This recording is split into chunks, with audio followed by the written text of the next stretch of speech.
बिस्मिल्लाहिर्रहमानिर्रहीम।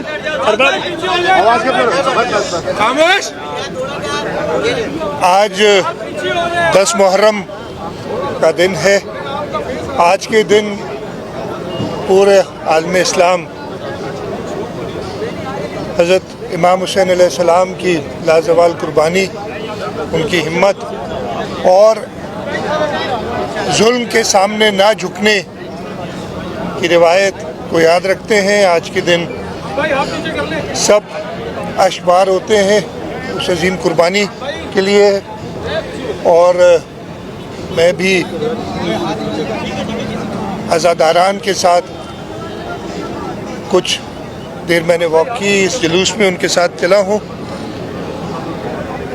जहाँ तक इंतज़ामात की बात है, हर साल बहुत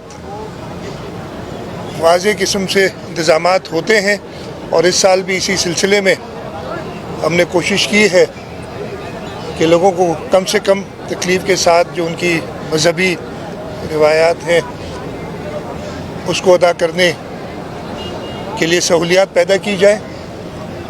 इस सिलसिले में मुहर्रम से बहुत पहले मीटिंग शुरू हो जाती हैं। Commissioner level, deputy commissioner level पे चीफ सेक्रेटरी साहब, आईजी साहब, होम मिनिस्टर साहब, मिनिस्टर लोकल गवर्नमेंट, मेयर साहब, ये सब मीटिंग्स करते हैं और मैंने भी इस सिलसिले में मीटिंग्स की। और कोशिश यही होती है कि जहाँ पे कोताहियाँ होती हैं उनको दुरुस्त किया जाए। और इस साल कोशिश की, और मैं सिर्फ आपको मोटे मोटे नंबर्स बताता हूँ कि इस मुहर्रम में तकरीबन 17,500 से ज़्यादा पूरे सिंध में मजालिस हुई हैं और इनका 30% से ऊपर यानी 6,000 के करीब मजालिस जो है वो सेंसिटिव या मोस्ट सेंसिटिव होती है, जहाँ पे हमें कुछ ना कुछ सिक्योरिटी के इंतज़ाम करने पड़ते हैं। और ख़ास तौर पे तकरीबन 1400 से ऊपर मजालिस ऐसी होती हैं जो मोस्ट सेंसिटिव करार दी जाती हैं और उस पर पुलिस और इंतज़ामिया अपनी सिक्योरिटी का इंतज़ाम करती है। 4,000 से ऊपर जुलूस निकलते हैं पूरे सिंध में और उसमें भी तकरीबन 10% 400 से ऊपर जुलूस मोस्ट सेंसिटिव होते हैं जिनकी प्रॉपर सिक्योरिटी का अरेंजमेंट किया जाता है। आज के दिन 10 मुहर्रम को तकरीबन 1375 के करीब जुलूस निकलेंगे। 523 ताज़िया प्रोसेशंस हैं और 466 पूरे सूबे में फ्लैश पॉइंट्स जहाँ पे हमें कोई ख़तरा होता है वो डिक्लेयर होते हैं और वहाँ पे पूरी इंतज़ाम होते हैं। तकरीबन 50,000 पुलिस पर्सनल हमने तैनात किए हैं मुहर्रम के दौरान। आज के इस मरकज़ी जुलूस में तकरीबन 6,000 पुलिस पर्सनल, 168 पुलिस व्हीकल्स और हैं। टोटल इस पूरे सूबे में 1453 पुलिस मोबाइल्स डिप्लॉयड थी। और इसके साथ साथ हम अपने जो सेफ सिटी का जहाँ तक काम हुआ है या उसकी जो प्रील्यूड में हमारी सिक्योरिटी सिस्टम है, CCTV कैमराज है, उनके ज़रिए जुलूसों को मॉनिटर करते हैं। अल्हम्दुलिल्लाह अभी तक जो भी जुलूस हुए हैं, ख़ास तौर पे कल जो ख़िताम पज़ीर होता है रोड़ी में, गालिबन पाकिस्तान का सबसे बड़ा जुलूस होता है, वो भी खैरियत से अख्ताम को पहुँचा। और हमारी कोशिश यही रहेगी कि जो अज़ादारान हैं उनको पूरी सहूलत दी जाए और उसके साथ साथ सिक्योरिटी का भी इंतज़ाम किया जाए। आज मैं सुबह ये जुलूस में शिरकत हुआ हूँ।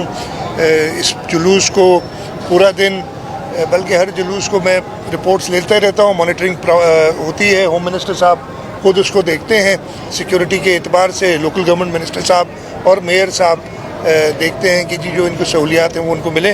और अल्लाह ताला से ही दुआ होगी कि खैरियत से आज का दिन गुजरे और ये मुहर्रम का आशूरे कर दें। आपकी आज की मौजूदगी के कल परसों तो आपके वज़रा और मेयर साहब वहाँ पर आए थे, एक हादसा और सानिया भी हुआ है, बिल्डिंग गिरी है। इस बारे में आपको इब्तिदाई तौर पर क्या रिपोर्ट है और क्या ऐसे सानियात को बचाने के लिए आप मुस्तक़बिल में क्या इंतज़ाम करना चाहें? देखिए, ये सानिया बिल्कुल बहुत दुखी सानिया था और जैसे ये हुआ था, सबसे पहले तो हमारी और अभी तक ये कोशिश है कि पहले तो यही कोशिश थी कि अगर कोई ज़िंदा निकाल सके मलबे से लोग उनको निकालें, जो जिनकी डेथ हो गई है, और जहाँ तक मुझे पता है 26 इस वक्त तक डेथ्स हुई हैं, इसमें उनकी लाशों को निकाला जाए और उनके लोगों के हवाले किया जाए। जहाँ तक बात है तो पहले तो अभी तक तो हमारी यही कोशिश कि जी जो रिकवरी का या रेस्क्यू का जो एक फेज़ था वो चला है, वो अब आज ख़त्म हो जाएगा। दूसरा मसला ये भी था कि मुहर्रम के आशूरा के दिन थे जिस दरमियान ये हुआ है, और हमारी सिक्योरिटी के हवाले से बड़ी कोशिश होती है, इसलिए कि आपको पता है कि हमारा दुश्मन ताक में है। अभी हालिया जो शिकस्त हुई है हिंदुस्तान को, उसके साथ साथ जो ईरान और इजराइल का था, उसकी वजह से वो जो थ्रेट्स बहुत ज़्यादा थी, इस वजह से उस तरफ भी थोड़ा ध्यान था। जहाँ तक आपने बात की आगे क्या होगा, अच्छा इसमें फॉर्चुनेटली अनफॉर्चुनेटली काफ़ी खबरें भी आती रही जी फलाना हो गया ये, लेकिन सही हालात मैं आपके बताता हूँ कि मैंने अभी इस वक्त यही कहा है कि आप रेस्क्यू का मरहला पूरा करें। कल इंशाल्लाह एक डिटेल मीटिंग में लूँगा इस बिल्डिंग के गिरने की वजूहात भी पता करने के लिए। कमिटीज़ तो बना दी थी हमने ताकि उसी वक्त असेस करें, और उसके साथ साथ जो 500 के करीब 400 से ऊपर 480 से ऊपर डेंजरस बिल्डिंग्स करार दी गई हैं, जिनमें कुछ बहुत पुरानी है और ज़्यादातर ये ओल्ड सिटी एरिया में, ज़्यादातर डिस्ट्रिक्ट साउथ में हैं, उनको असेस करके और उनके लिए कोई ऑल्टरनेट देखना। कुछ तो अभी कल एक वाक़या हुआ था, एक बिल्डिंग जो है वो तो कुछ साल पहले की बनी हुई है। अनफॉर्चुनेटली उसके पीछे जाएंगे, वो किसने उसकी इजाज़त दी थी, मेरे ख्याल इजाज़त के बगैर बनी है, और जो लोग भी इसकी में होंगे मुलविस करार, उनको सज़ा भी दी जाएगी। उसके साथ साथ ये भी मैं कह दूं कि जब ये बिल्डिंग्स, और ये मैं कई बार हम कह चुके हैं कि जब बिल्डिंग्स कोई ख़रीदे तो ये इंश्योर कर ले कि उसको proper approvals building control authority के हों।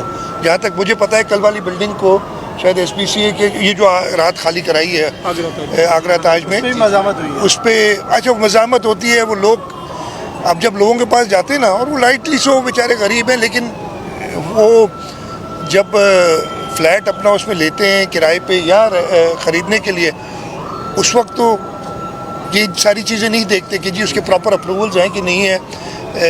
गुर्बत है, सस्ता वो शायद बेच देते हो इसलिए लेते हैं, लेकिन जब उनको उधर से कहते हैं कि जी अब आप मूव करें, ये डेंजरस है, तो हुकूमत से हर किस्म की तहफ़्फ़ुज़ मांगते हैं कि जी आप बताएं हमें ले कहाँ जाएंगे, हमें रहेंगे कहाँ, और ऐसा वक्त आ जाता है कि हमें इस पे ऐसा एक्शन लेना पड़ता है, और कल वो लिया गया और उनको उधर से निकाला गया। मेरे ख्याल पीछे जल्दी से आ रहा है तो